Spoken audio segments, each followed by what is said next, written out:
I'm Martin Huntbach, and this is SEO in 2024.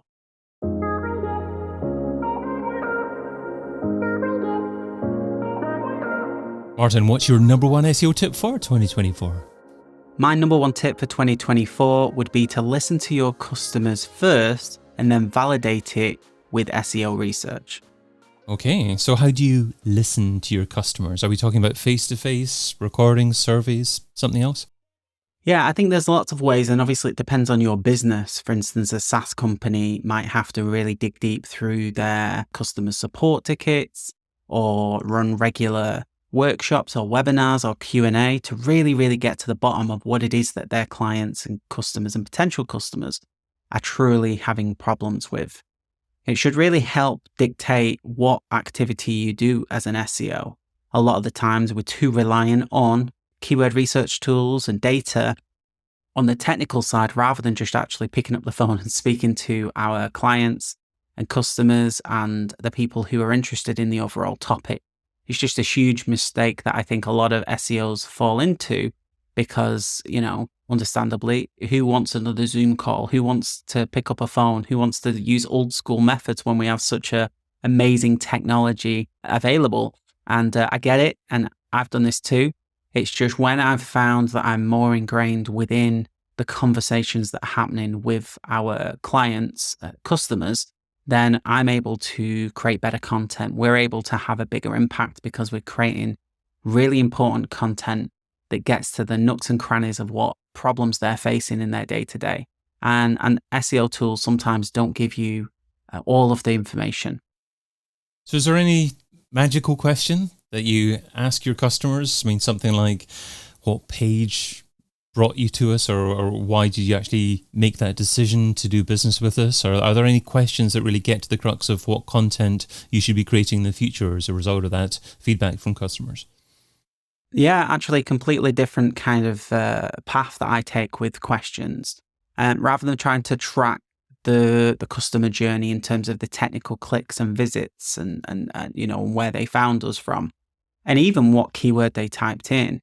There's a lot of information you can find using tools for that. I really like to understand what the goals are. So actually, when someone buys some software or they want to work with a company, what is it that they're wanting to solve? What's the problem that they want to solve? What are their concerns? What's keeping them up at night? And what is it about the product or service that we have that can solve that problem? And then the missing piece of the puzzle is how you can communicate that. So for instance, if someone has, a business that they're trying to rank on the first page of Google, well, what is it that they're wanting? Is it that they're wanting more revenue? Is it that they're wanting to get more customers? Is it they're wanting to increase the value of each customer? So when you really get to those kind of questions and really understanding their goals for their business, then we can say, okay, so here's why SEO obviously is going to help you get there. But this is the kind of content we need to be creating in order to help you achieve that goal. And then obviously on the back end of that, we want to be using SEO tools to validate that people actually search for that. What are the wording patterns that people might use? They might say one thing on a call or in the emails, but actually what people type into search might be somewhat different. So you can use the ideas from the clients and then use SEO tools to do the research and to validate it. And then to craft a blog plan, for instance, if you're using content in order to rank for that particular keyword and you're trying to create content to help them solve a problem, then SEO we all know SEO, so you're going to be okay. Tools will give you the information you need, but without that initial insight from that client, from that potential client, how do you know that content's actually going to help that person achieve their goal and actually reach that person originally? Because you really genuinely want to help people. Not just, I want to rank on the first page of Google and that makes me sleep at night as an SEO. They don't care about rankings ultimately. Rankings are just an indication of the work that you've done. What they want is for you to solve their problems. And SEO is a way for you to get there, but it just helps if you understand the goals originally. Love that. So create content to solve a prospective customer problem. Do you need to have face-to-face conversations or over the phone or Zoom conversations with customers, or is it possible to get that quality of feedback just using a form online or some kind of pop-up questionnaire? So we've done this recently. We launched a survey. It was a survey about how entrepreneurs and business owners, their mental health is affected by dealing with clients. So freelancers would take this, business owners would take this. So we actually use kind of what we call a gifted quiz, a gifted survey, where we said, if you fill out this survey, we sent it out to our email list and we actually said, answer these questions. And on the back of it, you'll get a free copy of our book and you'll also get entered into a prize draw. So there's things like that you can do that work remarkably well. We had like an 83% conversion rate on that because there was a gift at the end of it and you can really, really ask specific questions. It was only 12, 15 questions that we were able to send out to our audience. But you can do this in any niche, in any industry. You can then go on the back end if you're really smart and you want to create a piece of original research, which is great for SEO, then you can do that on the back end as well, which is what we've done. So you're able to collect information, collect data from your ideal clients by giving them a gift in exchange for some insights. And then on the back end, you produce that original research and then get links to it and share it. The PR-friendly nature of that is so much better than traditional content. So you're asking questions, you're getting the insights and the data, and then you're using your SEO knowledge to really make the most of it. So that's one thing you can do. Regular workshops. You could email your email list or your potential clients right now and say, does anybody want to join a free 30-minute Q&A where you can ask me questions and I can answer them. You write down the questions and, what problems are you facing right now? I'd really love to understand more about your position so that you can then go away and create loads of content based on those pillars, based on those questions. So I love speaking to people myself. I always have, but sometimes I can just find that I rely too much on the tech and I forget, when I'm struggling with content ideas or struggling with what to rank for, I think to myself, well, I haven't spoken to anyone for a few weeks. Like, why not just do it the old school way and actually have some real conversations and the content will come flooding back to you. And this is ironic actually, because we used to run a content marketing challenge in our membership where we would review people's content from an SEO point of view. And all of the people who submitted blog content would say, your heading needs to maybe switch to this, your subheadings, you've got images here, the structure of this is a bit strange. And after that call, we would have a flood of content ideas and a flood of new keywords and topics that we could talk about in order to rank for those keywords. We know that beginners or people who need support are searching for them because they've just told us. And actually, you just come out with a flood of ideas and the energy that you get from a real conversation is completely different. And yes, you can use tools. There's so many keyword research tools. I can't even reel them off now because there's so many of them. Will give you questions that people have asked. They've also asked this. They've searched for these questions. And there's no shortage of those tools, which is why I tend to avoid them as much as possible until I actually come to crafting that content and targeting specific keywords. Learn what your audience want first. Learn what they need help with, even if they're not aware of it. You can uncover so many hidden content ideas based on one single conversation, where what they say and what they don't say will allow you to create a series of articles to help more and more people. And that's why I say you should focus on your customers first and then use SEO tools to validate it later. And how do you identify which prospects and customers that ideally you want to be talking with? Because I would imagine that you don't want to be talking to absolutely everyone, especially if it's a business with maybe tens of thousands of prospects. So which people are ideal to be talking to begin with?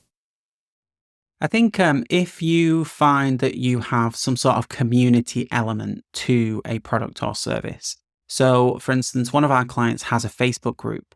When they join and they buy some software, they get added to a Facebook group and they're asking constant beginner questions. So that's a great thing. If you can create a little sense of community somewhere, if you've got a business, there's probably a Facebook group out there. There's probably boatloads of questions in your topic. So if you don't have an email list and you don't have a community, but you're really wanting to create helpful content, go and join 5 or 6 Facebook groups or communities or forums that talk about those things. Basic questions come up all the time that you might think, oh God, I can't be bothered answering that because I've answered it so many times and that question just keeps coming up. Use that. That's fire. That's actually valuable information that constantly comes up that you can answer. You might not want to answer it there for one person, but you definitely might want to answer it for 1,000 people when they drag them to your website off search results.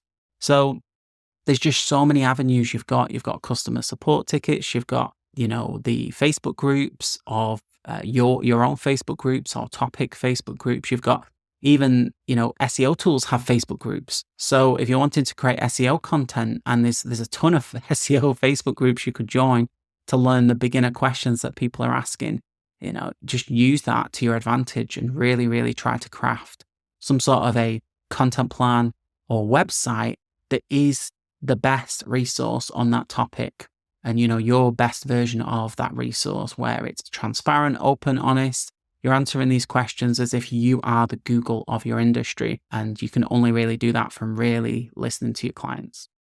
So how do you go about validating your customer research with keyword research? So I would say once you've got the idea, once you've got the question that people are having, I would then usually throw that in a blank Google Doc to actually say, well, what would this look like? What would I use if I had to think of a 5 to 10 bullet list to answer this question, or considerations that this question has brought up? And then I would try to use that within keyword research tools to make sure that people are searching for. I would collect lots of other keywords that people are typing in. Even if you don't use them, collecting 30 to 50 keywords for each individual article we create is pretty common. And that's because it might not have the greatest search volume. So you might have to think to yourself, well, if people search for this, they might be searching for this. Use tools like Majestic, like SEMrush, in order to find lots of different channels to do keyword research. We often just constantly clicking, well, that's interesting. What would that lead to? What would this mean? Looking at the competitors and what keywords they've tried to target to answer the same question is vital. And you'll not struggle to find research to back it up. It'll take you 10 seconds to verify that people actually search for this. And there's lots of people concerned about this problem, but you might not have ever got there without speaking to that person first. So get the conversation started, start to do your own research, start to use your own initiative and brain dump before you touch a keyword research tool. And then use the keyword research tool to help you formalize a plan, formalize a structure to that piece of content, and then create it. We use blogging in order to try and rank for all of those keywords. That's what we do as an agency. It might be different for you. You might have a static page on your website that you really want to drive traffic to through links. You still have to optimize it, and you're still going to have to use some keyword research tools and some data to back that up. It's just far easier for us to write content, which is our, method of choice for ranking on the first page, once we've spoke to that person first. And how do you know you're not missing out on opportunities? Because I would imagine that if you're having conversations with customers first and then moving on to keywords, then potentially there's areas that they're not thinking of, that they're not aware of, that you're going to move into as a business as well. So are there some instances that you would actually start off with keyword research first? So when we take on a client, and it's actually funny that you mentioned that, because it changes partway through the relationship. So when we first take on a client, we have a huge call with them about their business and their goals and what they think people are struggling with based on their conversations. Then we go over to keyword research tools to verify what they've told us, and potentially to have a look at their audience and their research. So it kind of can flip depending on what we think about this niche and what we know about this niche. When we get to a point, though, after 3 months of us creating lots of long form content, we get to really understand that business. Then we will start to rely more on the SEO tools, because we already know what the client has said initially, and we start to collect more. And what will happen is we will start collecting our own content ideas before we even speak to the client. So we have a series of articles based on what we've found out since working with that client, using keyword research for every article. We'll often come out with another 5 to 10 articles that we can create based on the keyword research we found. So we start by doing a lot of the research verbally and over emails to actually do the research, and actually doing the research in Facebook groups and really getting into the nooks and crannies so that we get the niche. I think it's important that if we were to just say, what keywords do you want to rank for? Great, let's go to SEO tools and do it. That would be fine. You would still pick up rankings. But for us to really have an impact on this business, this client that we're working with, we need to understand everything there is to know about their day-to-day, their conversations, everything that they do, because that makes us plan content so much better. And we're not relying on the client then. We actually take the ownership to say, we'll speak to you once and you tell us everything you need to know so that we're confident that we can go and do the research, whether that be find forums, speak to your clients, use keyword research tools. They're all methods and tools to find out what people are searching for. It's just quite often the data or the keyword research tool is more verifiable. But ultimately, if you never considered SEO, if you never considered what keywords people were typing in and keywords were showing up on Majestic, for instance, or SEMrush, or all of the other keyword research tools, and your only job was to answer every single question that you've ever been asked as a business owner, go into depth, give them clarity, just honest, transparent content about every question you've ever been asked before, chances are your SEO is going to be far better than your competitors, because Google genuinely want to provide the best results to their users. And if you only focused on keyword research, you might not get there. If you only focused on what your client is telling you and what people are searching for and doing your own research, there's a good chance that you will get some long-lasting results. So there are pros and cons to each, and I think you absolutely need both. But we've just found that we can come up with a ton more content ideas when we have real conversations with people and their customers and their customers. And really, we're able to craft a year's worth of content seamlessly. And then we just use SEO on the back end and research tools in order to verify the best direction for that piece of content. If an SEO is struggling for time, what should they stop doing right now so they can spend more time doing what you suggest in 2024? Checking their rankings. It's a little bit of an addiction for an SEO. I do it pretty much every morning when I wake up. I log into my rank tracker and I actually check to see if the graph's gone up or if it's gone down or if there's been a lot of movement.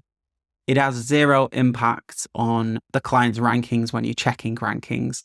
So what does is putting the work in, creating the content, building a backlink, that kind of thing has a big impact. And when I check rankings and Google's had a bit of a shift in the night and I check and the rankings are a little bit down, that's going to affect me mentally.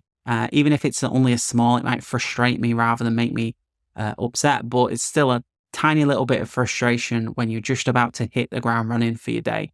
So try to avoid checking your rankings often.